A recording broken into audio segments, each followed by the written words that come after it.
चल छैया छैया छैया छैया चल छैया छैया छैया छैया छैया छैया छैया छैया चल छैया छैया छैया छैया चल छैया छैया छैया छैया चल छैया छैया छैया छैया छैया छैया छैया छैया चल छैया छैया छैया सारे इश्क की छाँव चल छैया छैया सारे इश्क की छाँव चल छैया आओ जन्नत चले चल छैया छैया आओ जन्नत चले चल छैया चल छैया छैया छैया छैया चल छैया छैया छैया छैया चल छैया छैया छैया छैया चल छैया छैया छैया छैया वो यार है जो खुशबू की तरह जिसकी जुबान उर्दू की तरह मेरी शाम रात मेरी कायनात वो यार मेरा सैया सैया चल छैया छैया छैया छैया चल छैया छैया छैया छैया चल छैया छैया छैया छैया चल छैया छैया छैया छैया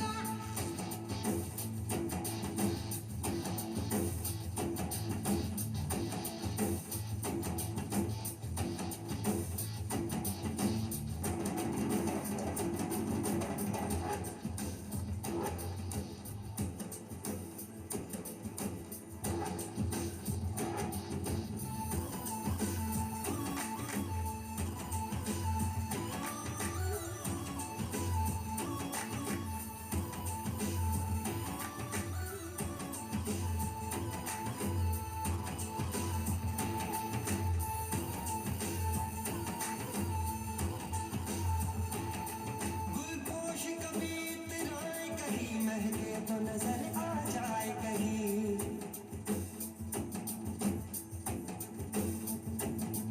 गुलपोश कभी इतराए कहीं महके तो नजर आ जाए कहीं ताबीज बना के पहनूं उसे आयत की तरह मिल जाए कहीं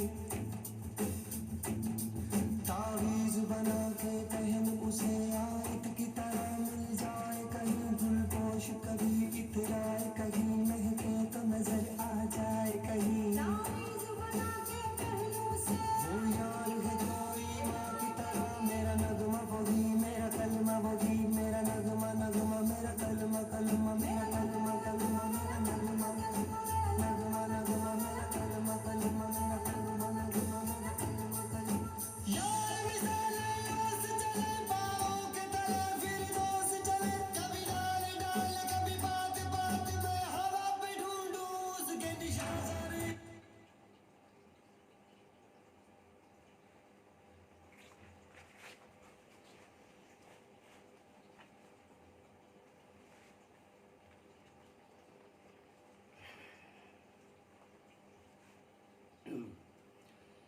Bismillahirrahmanirrahim. Assalamualaikum warahmatullahi wabarakatuh. Alhamdulillah, rasanya lama aku tak on channel dalam isu-isu semasa yang boleh diperbualkan. Aku anggap channel ni satu perbualan antara aku dan aliran HB, PWHB, dan juga yang ikut di dalam channel yang ada dalam siri-siri channel aku, terutama pada yang subscribe. Okey, sebab dah lama sebenarnya aku tak bercakap, jadi aku rasa yelah aku pun baru balik dari tempuh gelombang, tempuh ombak di laut dalam. Jadi hari ini aku bercadang untuk bercakap dari hal perkara-perkara yang aku rasakan Aku perlu untuk bercakap.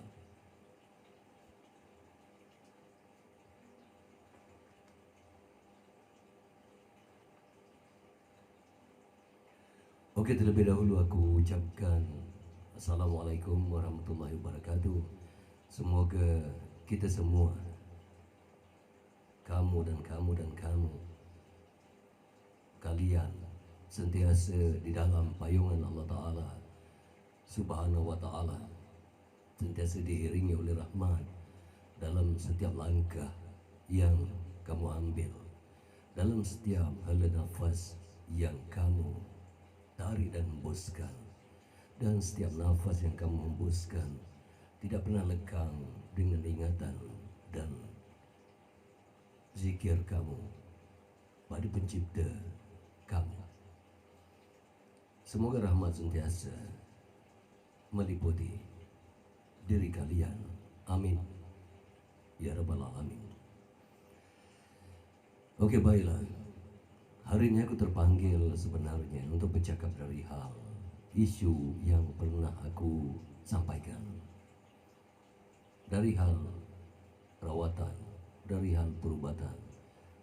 Tak kira lah apapun perubatan, sama ada perubatan Islam, alternatif, ru'yah ataupun apapun.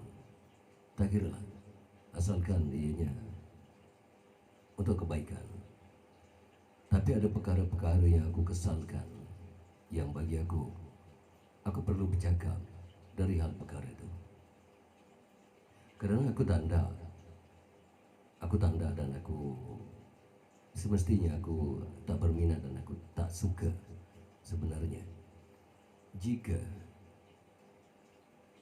kebanyakan jin, saka, sama ada dihantar oleh ahli sihir ataupun daripada saka keturunan, diislamkan oleh perawat-perawat yang konon-kononnya boleh mengislamkan jin, saka dan syaitan.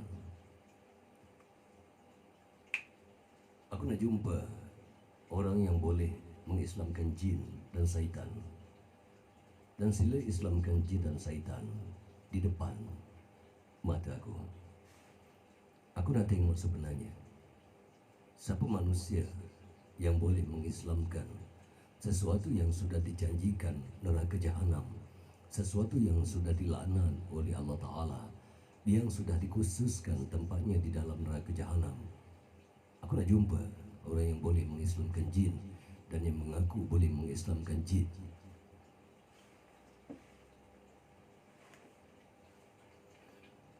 Buya Arazi mengatakan mengislamkan jin itu pernah berlaku, bukan tidak pernah, tetapi hanya boleh dilakukan oleh satu atau dua orang sahabat yang kategorinya adalah wali-wali yang akbar di zaman Rasulullah SAW ataupun zaman yang berhampiran dengan zaman para sahabat, para tabi'un.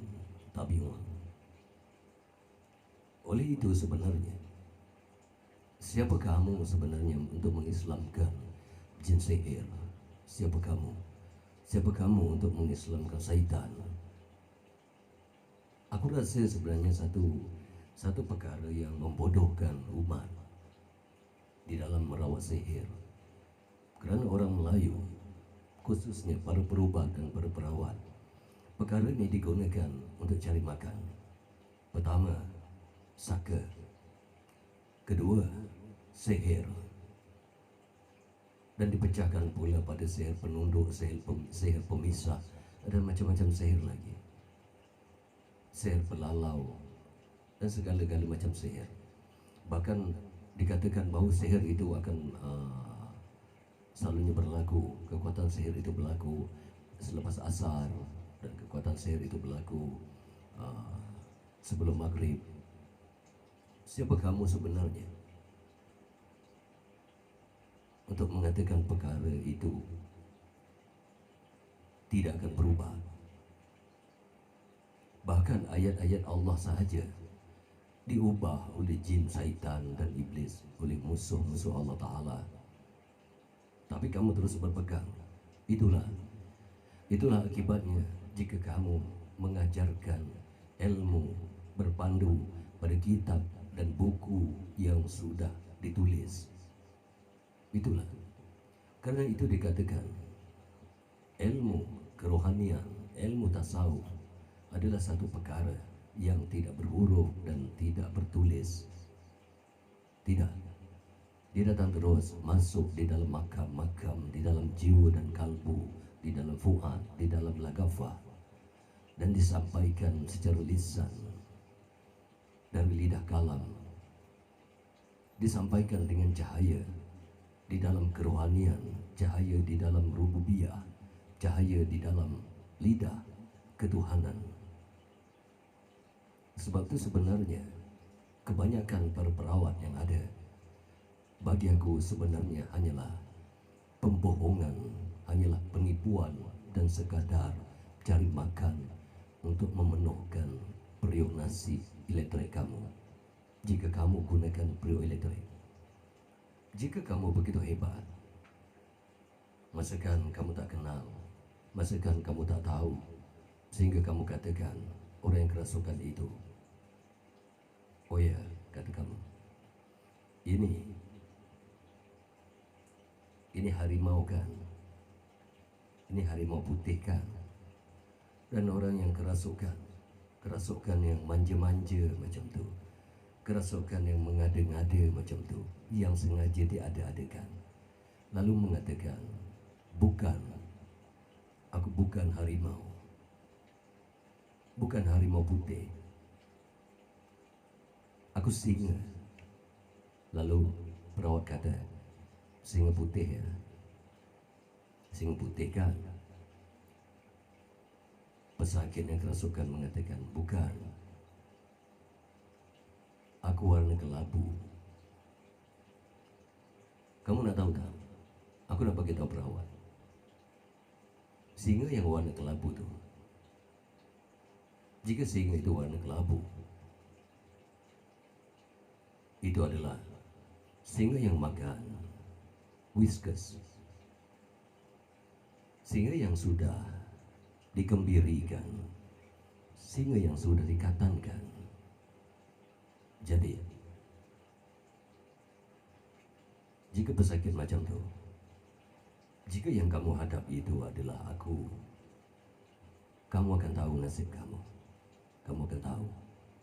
Bahkan jika perawat tersebut yang kamu hadapi itu adalah aku, kamu akan tahu di mana letak kamu, sejauh mana ilmu kamu, sejauh mana penipuan kamu, sejauh mana kebenaran yang sebenarnya tidak ada di dalam apa yang kamu pertontonkan. Kerana jadi satu perkara yang amat menarik bagi para perawat, seandainya orang pesakit itu terpekik, terlolong, tercakar sana, cakar sini, itu jadi satu kebanggaan pada para perawat, di mana baginya jika perkara itu berlaku, itu menunjukkan perawat itu hebat. Kerana perawat itu boleh menghadirkan jin masuk di dalam tubuh pesakit. Bagaimana mungkin ayat-ayat Quran yang kamu baca hanya mendatangkan jin dan syaitan? Bagaimana mungkin? Jika benar itu ayat yang kamu baca, ayat itu dari firman Allah Ta'ala, jin akan menjauh. Bahkan jika benar kamu mau keluarkan jin dan syaitan yang ada di dalam tubuh, cukuplah sahaja dengan kamu azankan, maka jin dan syaitan akan lari. Tak perlu kamu nak bacakan begitu banyak ayat. Kerana ayat tanpa hayat, tanpa memahami sir dan sir pada ayat, ia sebenarnya tidak memberi makna kepada jin dan syaitan yang mana hidupnya lebih lama dari kamu, yang mana ilmunya lebih tinggi dari kamu. Bahkan iblis itu suatu yang menjadi Azazil, dia adalah ketua pada segala para malaikat, pada segala penghuni di surga. Adakah ilmu yang tidak ada pada iblis? Adakah iblis tidak mengajarkan ilmu-ilmu itu pada jin dan syaitan selaku pengikutnya, selaku bala tenteranya? Jadi siapa kamu sebenarnya untuk mengislamkan jin? Siapa kamu untuk memujuk jin dan syaitan?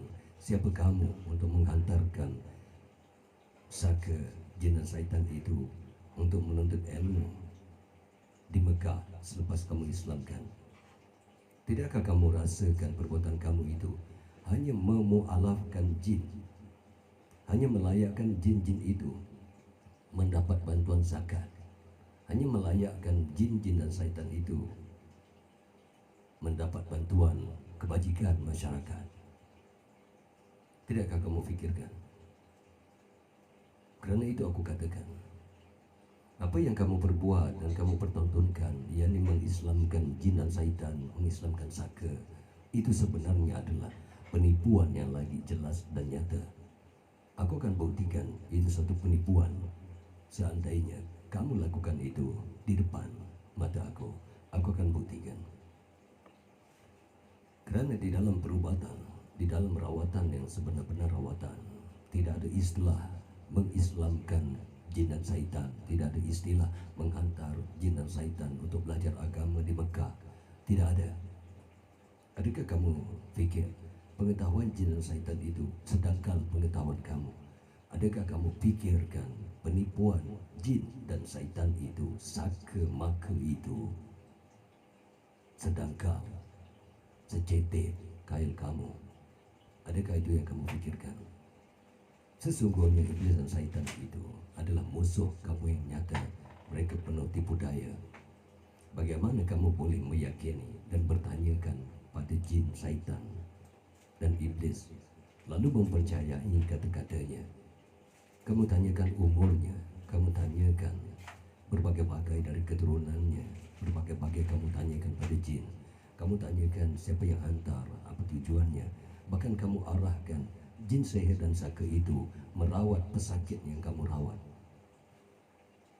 Tidakkah kamu rasa kamu sebenarnya diperbodohkan oleh jin dan syaitan itu sendiri?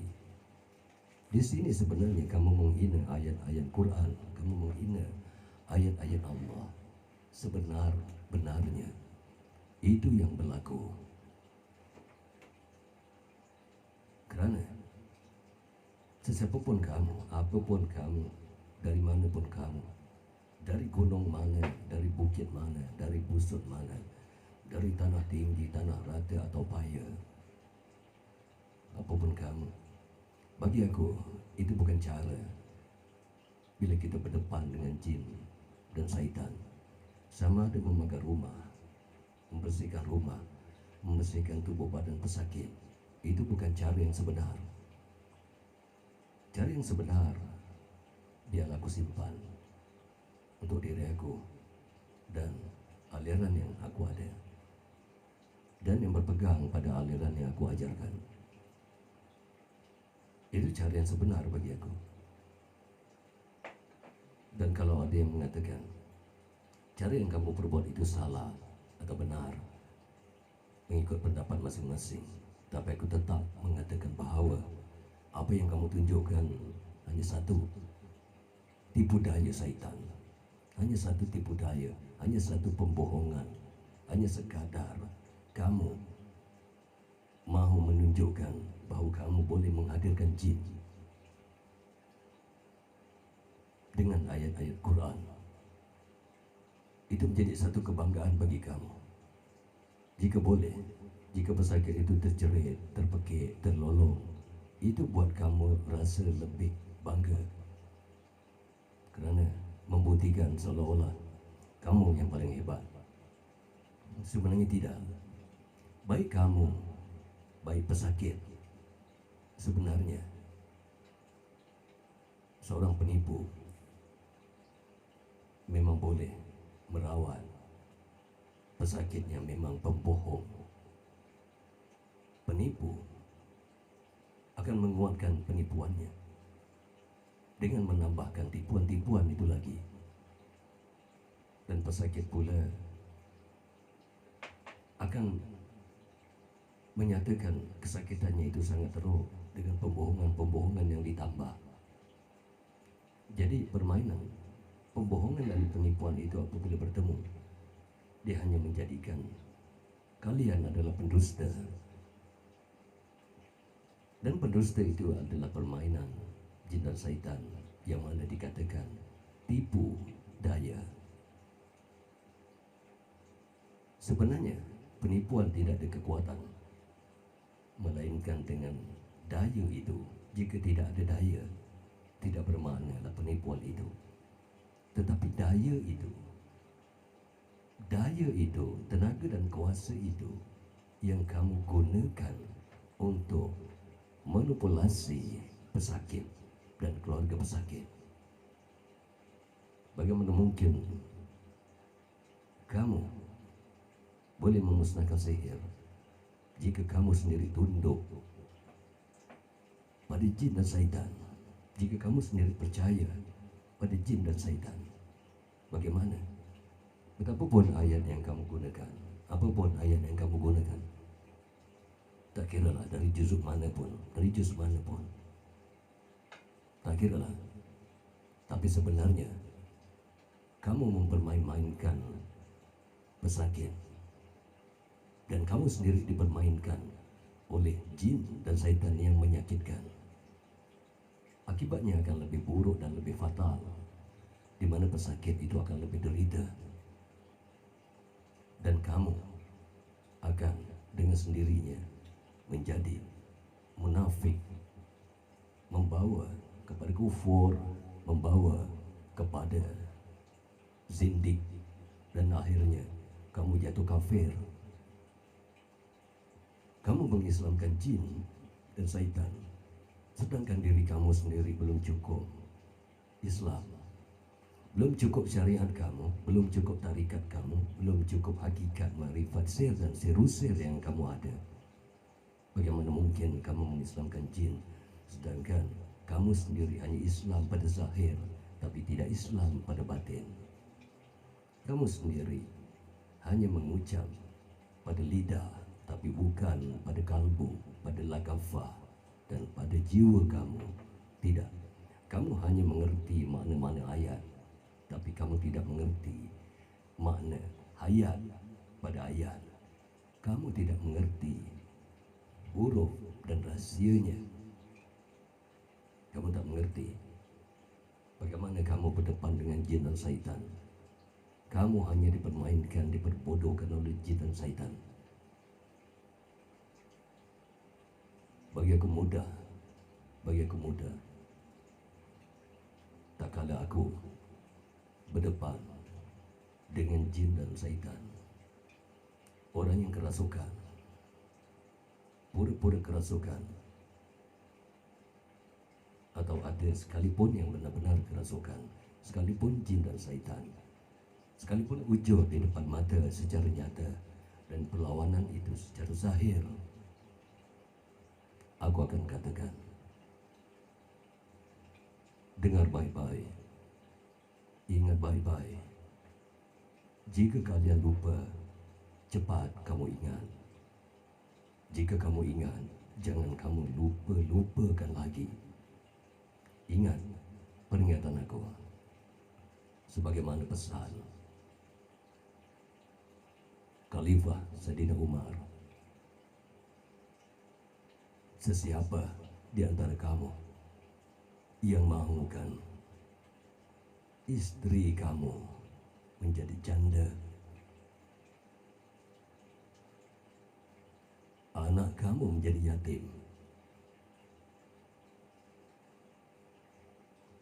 ibu bapa kamu kehilangan anak, silakan tunjukkan yang paling hebat kamu ada.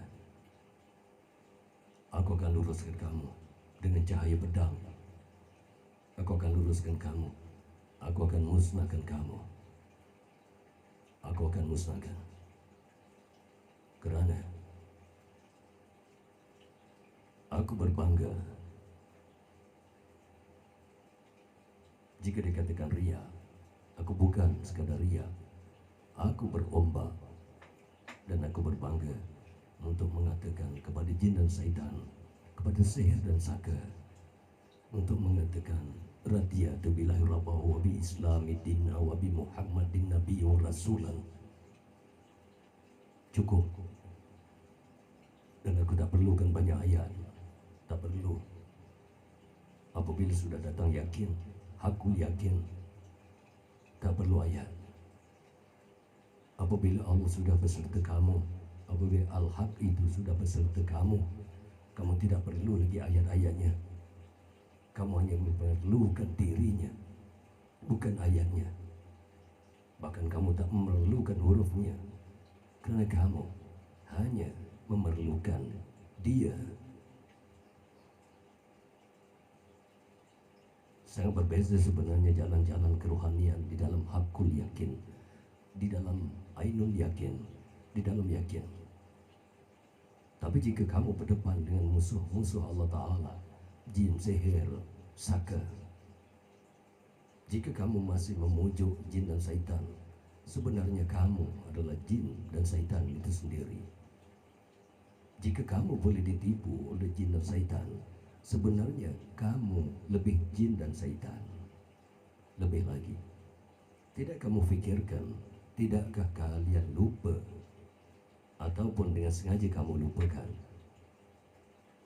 atau memang kamu terlupa sabda baginda mengatakan bahawa aku lebih takutkan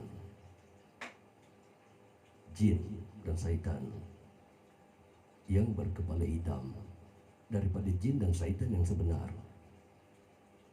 Lalu bertanya sahabat, jin dan syaitan apa itu, ya Rasulullah, yang berkepala hitam? Kata baginda bahawa manusia yang bertopengkan syaitan atau syaitan yang bertopengkan manusia, bermakna manusia itu sendiri lebih jahat dari jin dan syaitan.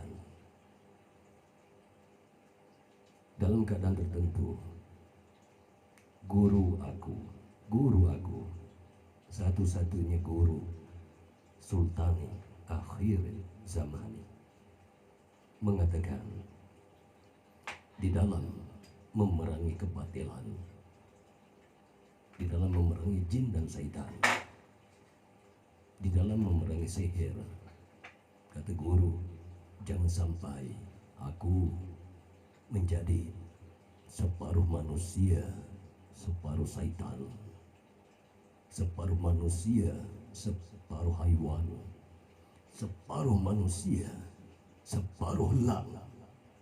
Jangan, kata guru. Dan aku berpegang pada kata-kata guru di dalam menentang kebatilan. Bukan cara memegang keris yang jadi persoalan. Peganglah senjata milik kamu dengan cara yang kamu diajarkan tanpa merubahnya, sebagaimana yang guru ajarkan tanpa merubahnya walau sehuruf. Dan berpeganglah pada akidah dan etikat guru di dalam meleraikan. Baru-baru ini, selepas orang-orang yang mengaku ustaz, para perawat, sama ada alternatif atau apapun, mengislamkan jin dan syaitan, ada pula yang memagar rumah dengan meletakkan minyak wangi, khususnya kasturi. Diletakkannya minyak wangi di 4 penjuru rumah, yang katanya bahawa minyak wangi itu menjadi pagar pada rumah supaya tidak dimasuki jin, tidak dimasuki sihir, tidak dimasuki syaitan. Hendaklah diletakkan di 4 penjuru rumah, dan mestilah diletakkan di botol yang berwarna hitam. Dah kenapa dengan bangsa Melayu ni? Dah kenapa dengan akidah kamu? Dah kenapa? Adakah kamu fikir dengan botol yang kamu letakkan di 4 penjuru rumah itu, dengan sendirinya dia akan menjadi satu garisan elektrik di antara satu botol ke satu botol. Adakah kamu fikir jin dan syaitan itu semudah itu? Di sini sebenarnya kekuatan akidah kamu. Di sini sebenarnya kefahaman kamu di dalam memahami ilmu. Bahkan jika garam yang kamu lemparkan, lada hitam yang kamu lemparkan, 1 kilo, 2 kilo, 10 kilo, 1 lori, tanpa kamu mengetahui hakikat garam itu, yang kamu campak itu hanyalah pembaziran, dan itu sememangnya garam. Bahkan ada yang menaburkan kacang hijau. Ditaburkannya kacang hijau di segenap penjuru rumah, di lantai rumah, di tanah, di bumbung.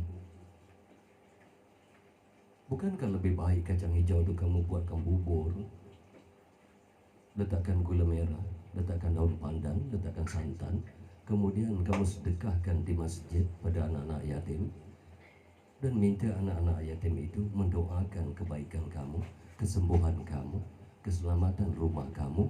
Bukankah itu lebih baik? Yang kamu pergi taburkan atas bumbung, atas lantai, dan kemudian kamu jalan dan kamu injak kacang hijau itu, dah kenapa? Sebenarnya banyak perkara di dalam perubatan orang-orang yang mengaku berilmu sebenarnya tidak ada ilmu, sebenarnya penipuan, sebenarnya keliru di antara ayat dan ilmu, keliru di antara amal dan ibadah, keliru di antara rahsia dan apa yang dikata, keliru di antara niat dan kehendak. Benar Allah itu memandang pada niat, tapi jika kamu berniat, kamu katakan Allah itu memandang pada niat, itu baru pandang, belum bermakna kabul. Apalah ada pada pandang jika tidak pada kabul? Kerana jika kamu berniat, Allah memandang pada niat. Jika ada perbuatan, barulah datang kabulnya pada perbuatan. Bahkan kabul itu juga sangat bergantung kepada ilmu yang ada pada kamu. Jika kamu tidak memahami rahsia di dalam ilmu, rahsia di dalam ayat, selagi ada huruf, selagi ada ayat, selagi ada hayat, jika kamu tak mengerti, sebenarnya kamu bukan orang yang berjalan di dalam jalan kerohanian, dan sebenarnya kamu tak pernah boleh buat perubatan, melainkan kamu menjual agama demi periuk nasi elektrik kamu. Baiklah, aku rasa aku tak perlu cakap panjang kerana aku takut kalau makin lama hati mula mendidih. Kata guru, darah masih merah, hati masih membara, dendam masih menyala, dan air sungai masih berbau hanyirnya darah. 44 hari Sungai Melaka tidak boleh diminum airnya kerana berbau mayat dan bangkai. Maka kata guru, ini adalah jalan garis Laksmana yang memisahkan dua jalan, jalan tua dan jalan jebat. Tidak pernah bersatu air dan minyak, tidak pernah sekali. Aku bersumpah selamanya aku akan setia. Kata guru, camkan baik-baik antara Laksmana yang setia dan Laksmana yang mengingkari sumpah saudara. Baiklah, aku akan buat perjalanan untuk masuk ke Pulau Besar Melaka. Dan siapa-siapa yang berminat untuk masuk ke Pulau Besar bersama aku, sila maklumkan, sila tuliskan komen, letakkan nombor telefon. InsyaAllah Ta'ala, jika terbuka hatiku, aku akan bawa kamu untuk melihat perkara yang tak pernah kamu lihat, yang sebelum ni kamu katakan ia hanyalah mitos. Sangat berbeza masuk di alam gaib dalam keadaan jaga dengan masuk di alam gaib dalam keadaan kamu tidur yang amat lena. Baiklah, jika siapa-siapa yang rasa mau lihat apa yang kamu tak pernah lihat, mau lihat perkara yang hanya akan menyadarkan kamu betapa kecilnya ilmu dan amal kamu, silakan aku alu-alukan. Aku sudahi dengan wabillahi taufiq wal hidayah. Assalamualaikum warahmatullahi wabarakatuh. Wassallallahu ala Muhammadin nabi ummi wa ala alihi wa sahbihi wasallim. Ya nuran nurin, ya mudabiral umur, balik ali ruha sayyidina Muhammadin wa arwaha ala Muhammadin tahiyatan wa salaman. Bismillahirrahmanirrahim.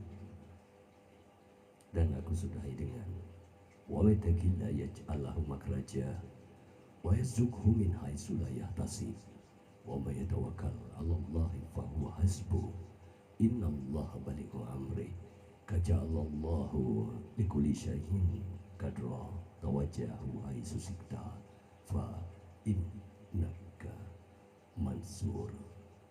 Amin ya rabbal alamin.